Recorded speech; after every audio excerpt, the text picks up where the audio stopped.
up, guys? Welcome back to the shop. The last time we left off, I had just gotten the car back from getting the roll cage done. I painted it, and then I swapped out the power trunk hatch motor mechanism, all that stuff, for the manual one. Anyways, so I mentioned in that video the next step was to do a bunch of the motor work, and I got that done all off camera, but I'm going to run through this real quick with you.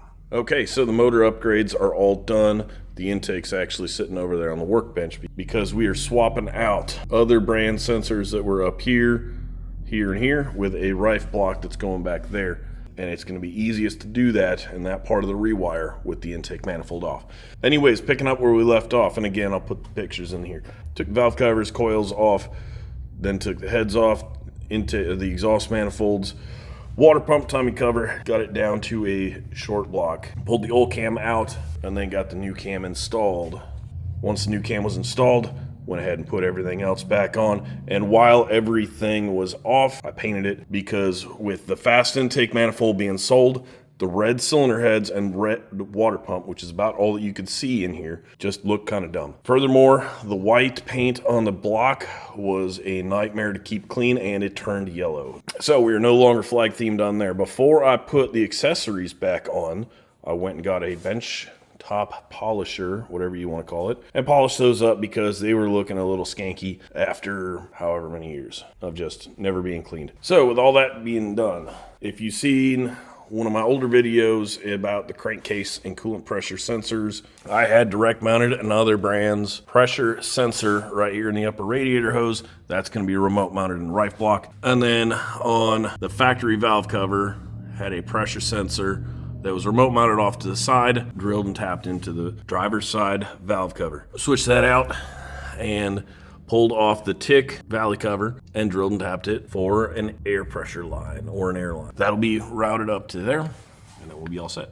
Another thing worth mentioning with the valley cover, I had originally bought this one a couple years back, well before I started working for Motion. This was the only one that I found that was a good DOD delete cover that offered the O-ring fittings. The other ones on the market wanted to use something like a pipe plug or rivet or something like that, and I wasn't, at the time, I didn't really want to do that. Since I had the valley cover off, or I had access to the valley cover, I no longer wanted to rely on the O-rings to seal the DOD towers.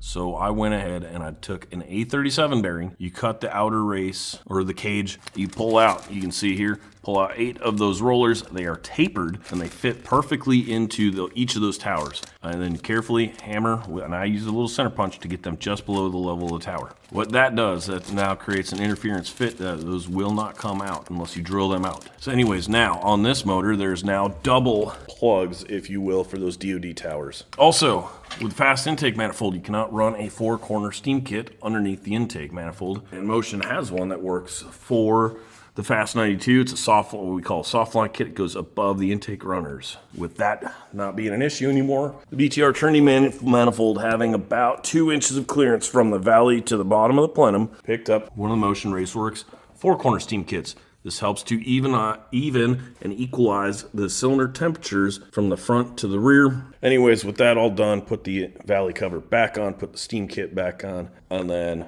for picture's sake, set the intake manifold on, and it looks pretty decent. That's pretty much going to do it for this video talking about the motor upgrades. The next one up, and I'm in the middle of it right now, is doing the rewire on this. So like, share, comment, subscribe, whatever, if you want to catch those updates for the wiring updates. That's going to do it for this one. Thanks for watching. 'Cause when I'm alone